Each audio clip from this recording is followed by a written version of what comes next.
Considered to be a dead medium by the music industry a decade ago, vinyl sales have quadrupled over the past 5 years, with 4.6 million records sold in 2012. And it's the digital generation that's driving the trend. And there are so many more advanced, more convenient ways of getting music now. And yet you see kids, this whole generation of young people, adopting and embracing vinyl in really large numbers. Simon Levinson, associate editor of Rolling Stone, says millennials are attracted to the medium because they're reaching for something permanent and familiar in an otherwise disposable culture. I think that's something that records really represent sort of a pushback against the abstraction of music, and they bring music back into this sort of tangible, present human realm. John Myers, founder of the Vinyl District, agrees. I think the millennials are looking at MP3s and saying, I want to know more about this band. I don't want to just hop online. I'd like to be able to read something and hold something and have some tangibility in regard to his or her music preferences. And so vinyl has always been doing that. The generation that has only ever received music is now in search of something real. And with LPs, they're learning what it is to be interactive. People want something to hold on to and something to have, and be able to have almost like a book on a bookshelf, like being able to have it, in your apartment, bring over to a friend's place that's also super into vinyl. I feel more connected to my records than I do things that I can just easily download or just click on the computer. What we're seeing now is a larger movement that can't simply be driven by the lure of slightly superior sound. The sound better, yes, and it's about the packaging and everything. And also there's a culture about it that I just dig. There's no culture to MP3s short of sharing them with a friend. There's also just something sort of magic and undefinable about the vinyl format. DJ Rob Miller agrees that the new generation of vinyl fans have tired of music's perceived disposability. Digital has really revolutionized the delivery of music. You sit at home by yourself and you click a button. The experience of acquiring the music, the experience of handling the music, of playing the music is fundamentally different. From DJs like Miller to mainstream superstars like Jack White, musicians of all genres are encouraging their fans to choose vinyl over digital. Jack White for certain, but we talk to new bands and old bands every day at the Vinyl District, and I've never yet had anybody, unless they were super young, say to me, I don't like vinyl, or I'm not into it. Artists are inherently into the medium, or inherently into vinyl, and inherently into product and production because, at the end of the day, you want to have something for your labors beyond the little file you can send out. I think that artists love the way the vinyl has come back. I think artists obviously pour their heart and soul into the music that they make, and I think they want people to have a sort of equivalently deep relationship with the object the music comes in. I think most artists are happy for fans to listen to their music in whatever format, but I think there's a place in most artists' heart for a vinyl record. Kit Berman, lead singer of the indie rock band The Pains of Being Pure at Heart, agrees that the movement is as exciting for the artists as it is for the fans. Bands when they go on tour, it's like one of the things they always want to do is go to record stores. It's like, I think bands spend more money buying other people's records on tour often than selling their own. So what is it about vinyl that's kept musicians of every genre remain so loyal to the format?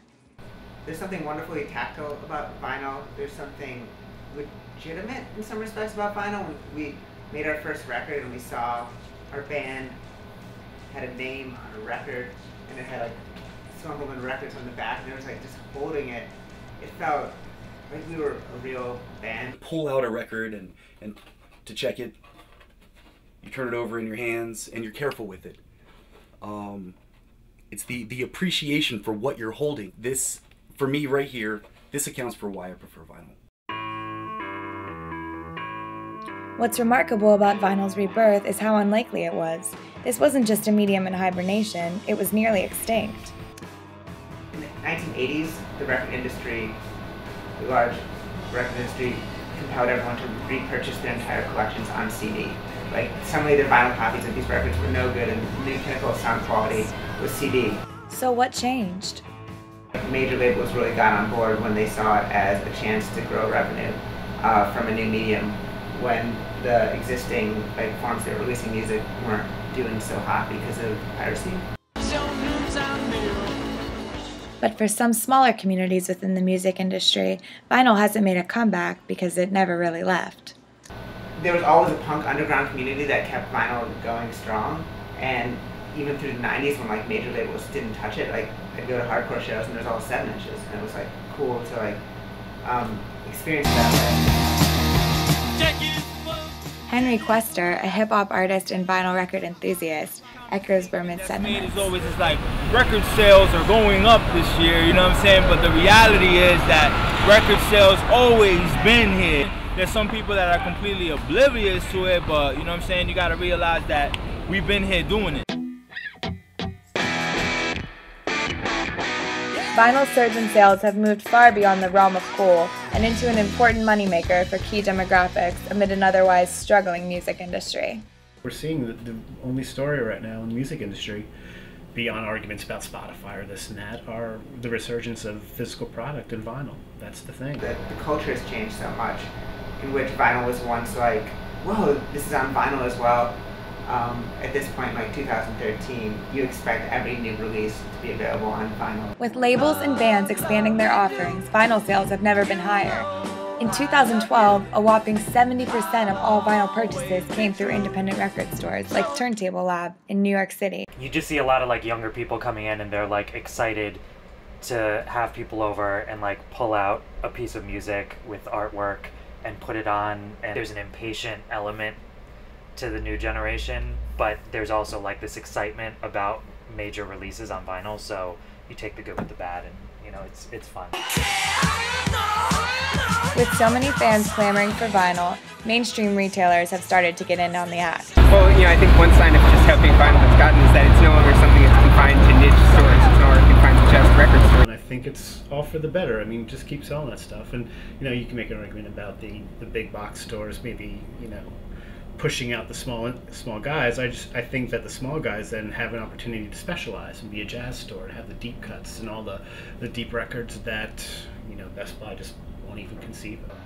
It's like always complicated because you can see things in a lot of different ways, but in general, I try to err on the side that music should be as accessible to whoever wants to enjoy it. Still, it's not surprising that some closest to the vinyl industry are quick to protect the medium. I like that fact, you know what I'm saying? And at the same time, I could sympathize with the people that feel that the culture is being misused in a way. The future of the vinyl business might be uncertain, but one thing that seems beyond doubt is that an entire generation of younger listeners are embracing the records their parents threw out. I think it's just something that's really special. Sometimes I feel like I don't even own the music unless I have it on vinyl. And an entire industry is taking notice. There's a whole community behind a record, and as opposed to an MP3. There's an experience here. The music is right here, and you can touch it and you can feel it. And there's a connection that I think people appreciate. But we can safely say that vinyl isn't going anywhere. I think if people were going to stop listening to records, they would have decades ago. And I think we can clearly see that people love vinyl.